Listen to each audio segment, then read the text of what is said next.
علیکم ورحمۃ اللہ وبرکاتہ۔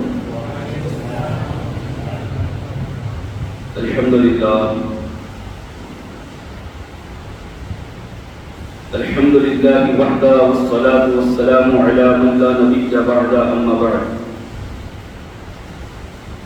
اعوذ باللہ من الشیطان الرجیم، بسم اللہ الرحمن الرحیم۔ والسابقون الأولون من المهاجرين والأنصار اللهم نور قلوبنا بالقرآن وزين أخلاقنا بالقرآن وأدخلنا الجنة بالقرآن ونجنا من النار بالقرآن۔ صدق الله العظيم وصدق رسوله النبي الأمين الكريم ونحن على ذلك لمن الشاهدين والشاكرين والحمد للہ رب العالمین۔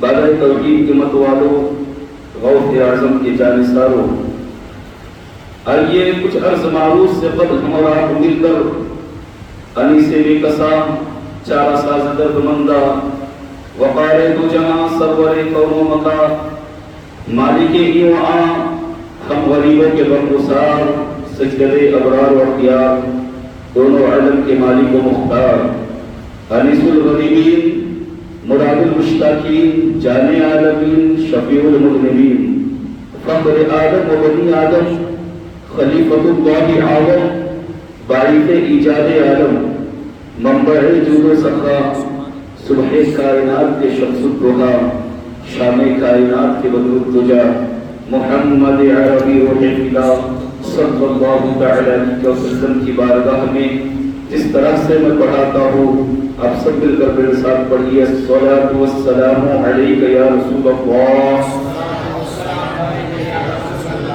الصلاۃ والسلام علیک یا حبیب اللہ، الصلاۃ والسلام علیک یا نبی اللہ، صلی اللہ تعالی علیہ وسلم۔ برادران ملت اسلامیہ، انشاءاللہ آج حضرت عثمان غنی رضی اللہ تعالی عنہ کی زندگی کے متعلق کچھ باتیں اور پھر حضرت علی کرم اللہ وجہ الکریم کی زندگی مختصراً عرض کروں گا۔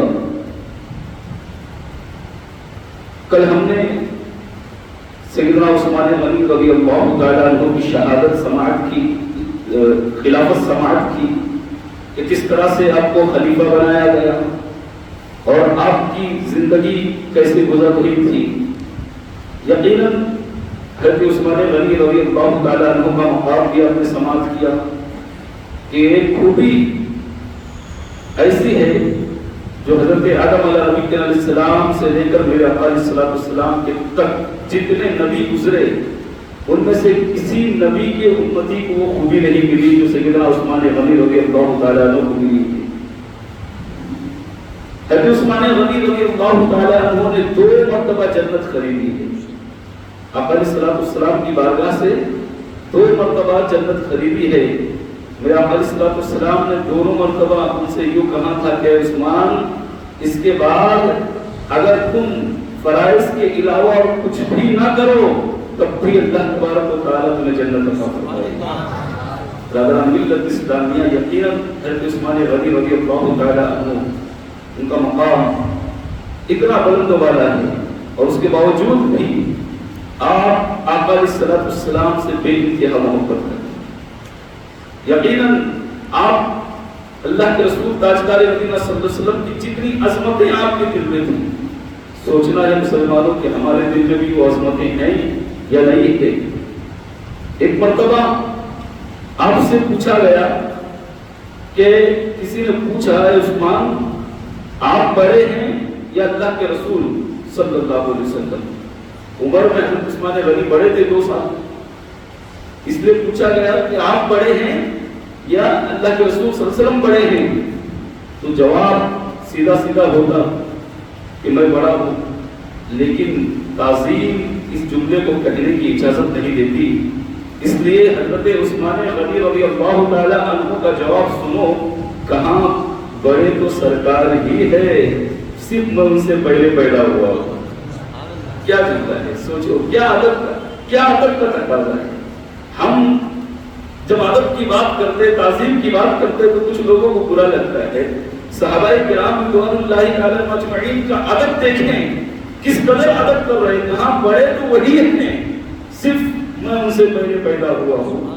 برادران ملت اسلامیہ، یہی وجہ ہے کہ جب آپ خلیفہ بنائے گئے اور آپ نے پہلا خطبہ دیا، منبر پہ چڑھے تو آپ پہلی سیڑھی پر کھڑے رہے. جبکہ طریقہ کار یہ تھا آقا علیہ الصلوۃ والسلام آپ پہلی سیڑھی پر نہیں بلکہ آپ سب سے اوپر سیڑھی پر جا کر کھڑے رہے. طریقہ کار یہ تھا اللہ کے رسول صلی اللہ علیہ وسلم سب سے اوپر والے سیڑھی پر کھڑے ہوتے تھے. اور پھر حضرت ابوبکر صدیق رضی اللہ تعالی عنہ جب خلیفہ بنے تو آپ نے ایک زینہ نیچے شروع کیا، ایک سیڑھی نیچے شروع کی خطبہ دینا. کسی نے پوچھا حضرت ابوبکر صدیق رضی اللہ تعالی عنہ سے کہ ابو بکر آپ وہاں سے خطبہ کیوں نہیں دیتے جہاں سے اللہ کے رسول صلی اللہ علیہ وسلم خطبہ دیتے؟ تو کہا کہ میں ہرگز اس جگہ پر کھڑے ہونے کا اہل نہیں ہوں جہاں پر اللہ کے رسول صلی اللہ علیہ وسلم کھڑے ہوا کرتے تھے. اس لیے کوئی یہ نہ سوچے کہ میں ان کی برابری کر رہا ہوں، اس لیے میں نے ایک سیڑھی نیچے چن لی. اور پھر حضرت ابوبکر صدیق رضی اللہ تعالیٰ عنہ کے بعد جب فاروق اعظم خلیفہ بنے تو آپ نے اس سے نیچے والی سیڑھی شروع کی. ان سے پوچھا کہ آپ ایسا کیوں کرتے؟ کہاں وہاں پر تو میں اطمینان بھی نہیں کر سکتا. اور کوئی یہ نہ سمجھے کہ ابو بکر اور میں مقام میں برابر ہوں، مرتبے میں برابر ہوں، اس لیے میں نے اور نیچے سے شروع کیا. لیکن جب حضرت عثمان غنی رضی اللہ تعالیٰ عنہ کا معاملہ آیا تو آپ کا معاملہ یہ تھا کہ آپ وہیں سے خطبہ دیتے تھے جہاں سے آقا علیہ الصلوۃ والسلام دیا کرتے. کسی نے پوچھا کہ امیر المؤمنین یہ بتائیے کہ آپ وہاں سے خطبہ کیوں دیتے جہاں سے اللہ کے رسول صلی اللہ علیہ وسلم دیتے؟ کہا اگر اس کی نیچے والی سیڑھی سے دیتا جہاں حضرت ابو بکر دیا کرتے تھے تو لوگ یہ سمجھتے کہ ابو بکر کے برابر ہے. اگر اس کے نیچے والی سیڑھی سے دیتا جہاں پر حضرت عمر دیا کرتے تھے تو لوگ سمجھتے مقام میں عثمان عمر کے برابر ہے. لیکن یہ دونوں ہم سے مقام میں فرق ہے، اس لیے میں نے ان دونوں کی جگہ نہیں لیا. اب میں کیا کرتا، سیڑھی اور نیچے تھی نہیں تو میں نے اس جگہ کا انتخاب کیا. آقا علیہ الصلوۃ والسلام جہاں سے خطبہ پڑھا کرتے تھے، وجہ یہ ہے کہ ان دونوں کے بارے میں لوگ گمان کر سکتے تھے کہ ان کے مقام کے برابر ہوتے، لیکن میں وہاں سے خطبہ دے رہا ہوں جہاں برابری کا شائبہ تک پیدا نہیں ہوتا، جہاں برابری کا سوال ہی پیدا نہیں ہوتا، اس لیے میں وہاں سے خطبہ دے رہا ہوں. یہ ہے تاثیر حضرت عثمان غنی رضی اللہ تعالیٰ عنہ. اور سب سے زیادہ آپ کی جو چیز مشہور تھی وہ آپ کی سخاوت ہے. ایسے سخی ہے کہ جانتے ہو آج بھی عرب کے اندر بینک کے اندر ان کا اکاؤنٹ ہے اور لاکھوں بلکہ کروڑوں کی پراپرٹی ان کی آج بھی موجود ہے اور ان کے نام سے آج بھی کروڑوں غریب پلتے ہیں. ملت اسلامیہ میں بتاؤں گا کہ وہ کس مصرف سے خریدی گئی جگہ ہے. میں نے حساب لگایا تھا پچھلے سال تو ہر مہینے کی ہر سال کی انکم جو ہے ان کی 100 کروڑ روپے. ملت اسلامیہ آج کی تاریخ میں بھی 100 کروڑ سے بھی زیادہ ہے. اب سوچے کہ یہ کیسے ممکن ہوا؟ آپ نے اپنی پوری زندگی سخاوت کی، آپ پوری زندگی لوگوں کی مدد کرتے رہے، لوگوں کا تعاون کرتے رہے. ایک مرتبہ کا واقعہ ہے کہ حضرت عثمان غنی رضی اللہ تعالی عنہ کے زمانے میں قحط پڑا، لوگوں کو کھانے کی تکلیفیں، لوگوں کو پیاس کی تکلیفیں، بھوک پر بھوک گزار رہے، بھوکے ہو کر گزار رہے اپنی زندگی کو. حال یہ ہے کہ گھروں میں لوگوں کے کھانا موجود نہیں ہے. حضرت عثمان غنی رضی اللہ تعالی عنہ کا اس وقت بہت زیادہ مال آیا. روایت کے مطابق 100 اونٹوں کے اوپر آپ کا مال آیا جس میں کھانا اور جس میں ساری چیزیں موجود تھی. غلہ تھا، گیہوں تھے، گندم تھے، چاول تھے، سب کچھ وہاں پر موجود تھا. ہر طرح کی اشیاء تھی، ہر طرح کا سامان تھا.